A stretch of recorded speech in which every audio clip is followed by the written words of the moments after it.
This is a video showing chemical formula of a compound. After knowing the atomicity, that is number of atoms present in an element, we have to learn about chemical formula. A chemical formula is the representation of molecule of a compound using chemical symbols of its constituents. It's called chemical formula. Chemical formula of a compound is specified by writing the symbols. इसमें हम जो जो elements के symbols होते हैं वो लिखते हैं और फिर उसके बाद उसके नीचे नंबर ऑफ एटम्स लिखा जाता है. जैसे फॉर एग्जांपल वाटर है, वाटर इंडिकेट करता है, water is written as H2O. So H2O indicates the number of atoms of two number of atoms of hydrogen and one atom of oxygen. Another example is aluminum oxide. Aluminium का symbol Al, oxide, aluminum oxide means Al2O3. This indicates two atoms of aluminium and three atoms of oxygen. So we can study some more symbols which are commonly found. One is methane, जिसको हम गोबर gas भी कहते हैं, और important constituent है गोबर gas का CH4. और दूसरा सोडियम क्लोराइड, जिसको हम टेबल सॉल्ट कहते हैं, जो आपके खाने में यूज़ होता है टेबल सॉल्ट, उसका फॉर्मूला है Na, sodium Na and chlorine Cl. So it is sodium chloride. Then calcium carbonate. The symbol of calcium is Ca and carbonate is CO3. So together we pronounce it as, हम बोलते हैं calcium carbonate. Then carbon dioxide. So it indicates one atom of carbon and dioxide मतलब दो atoms oxygen के. Then HCl. HCl hydrochloric acid. Then nitric acid. Nitric acid का HNO3. Then sulfuric acid SH2SO4. And another, when magnesium and oxygen combines, it forms magnesium oxide. So the chemical formula is of very important. It has a great significance because it indicates the number of atoms of each element present in one molecule of a compound, and it also denotes the different elements that make up the compound. एक compound में जितने elements जो उसके constituents हैं ये उसके बारे में बताते हैं. जैसे वाटर के कॉन्स्टिट्यूएंट्स H और oxygen. Then now if it is written as, अगर ऐसे लिखा होता है H2O के ज़्यादा वाटर मॉलिक्यूल्स रिप्रेजेंट करने हैं तो हम इसके आगे प्रीफिक्स लिखते हैं. प्रीफिक्स का मतलब जो पहले शुरू में लिखे जाते हैं. जैसे अगर 2H2O लिखा है तो इसका मतलब दो मॉलिक्यूल्स वाटर के. ऐसे ही अगर MgO है तो if we write 3 as a prefix, अगर MgO के आगे 3 लिखते हैं तो इसका मतलब 3 molecules of magnesium oxide. ऐसे ही CO2, if we say that it is 2 molecules of carbon dioxide, then we'll write as 2CO2. So again I am showing you the chemical formula of some compounds. Methane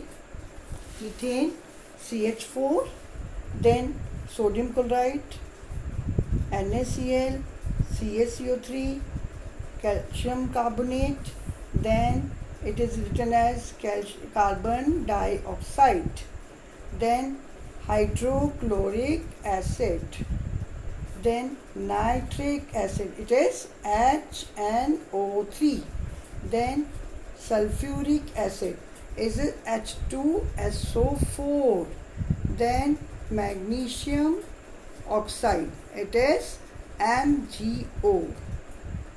So this represents 2H2O, it represents 2 molecule of water, 3 MgO represents 3 molecules of magnesium oxide, and 2 CO2 represent, ये कितने molecule represent करता है? 2 molecules of carbon dioxide.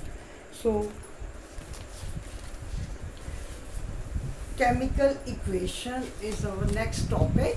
And chemical equation कैसे बनती है, इसमें हमें reactants और प्रोडक्ट्स, इसमें कोई दो चीज़ आपस में मिलके एक नई चीज़ बनाती है जिसे बोलते हैं products.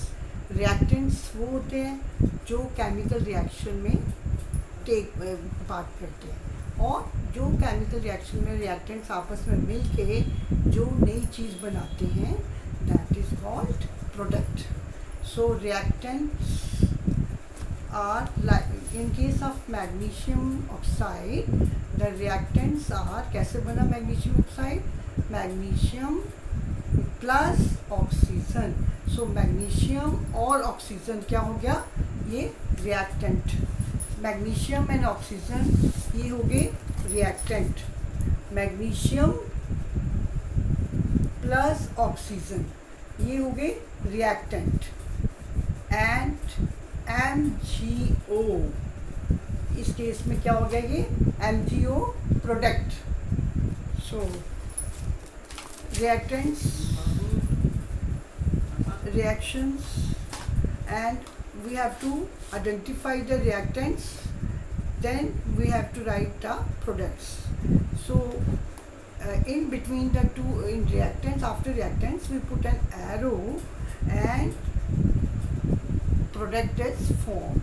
So magnesium, another example of this chemical equation is aluminium plus oxygen, it forms aluminium oxide. So these are the different types of chemical equations. So what we need two things in the chemical equation. One is reactant जो reaction में take part करेगा, और दूसरा product जो नई चीज़ बनेगी इन reactants के बाद. सो अब अपने चेंजेस के बारे में हम बात करेंगे. आप अपने आसपास क्या क्या चेंजेस ऑब्जर्व करते हैं? आपने देखा होगा मम्मी फ्रिज में से बर्फ़ निकाल के लाती हैं, जहाँ कैंडल जलती है, या फिर आपने देखा होगा आपके घर में लोहे वाली चीज़ें जितनी होती हैं, कई बार इनमें ऑक्सीजन मिल जाता है तो जंग लग जाता है, that is rust. So we find a number of changes around us. So these चेंजेस are categorized as physical change and chemical change. Changes are of two types, physical change and chemical change. In physical change is a temporary change, ये थोड़ी देर के लिए होती है, and in this case no new substances form, कोई नई चीज़ नहीं बनती है, कोई chemical constituents नहीं चेंज होते हैं. जैसे हमने देखा वाटर से आइस बनता है, और जब आइस को बाहर रख देते हैं तो आइस मेल्ट होके फिर वाटर बन जाता है. तो इसका मतलब है फिज़िकल चेंज जो है वो रिवर्सिबल भी है, इसमें हमें चीज़ वापस मिल जाती है, it is reversible. And chemical changes ये क्या है? In contrast to physical change, chemical changes are the permanent changes in which always you will find a new substance, कोई नई चीज़ बनती है इसमें, and it is not reversible, it is not reversible. Physical change की तरह ये वापस change नहीं होती है, परमानेंट नई चीज़ बन जाती है. जैसे rusting of iron, when the iron reacts with oxygen, it forms brown, changes its color and it forms a rust. So physical changes and chemical changes, you will write some more examples in your classwork. And next is crystallization. Crystallization का क्या मतलब है? Crystals का बनना, the process of formation of crystals from the solution is called crystallization. आपने देखा होगा जो आप सॉल्ट खाते हैं वो कैसे बनता है.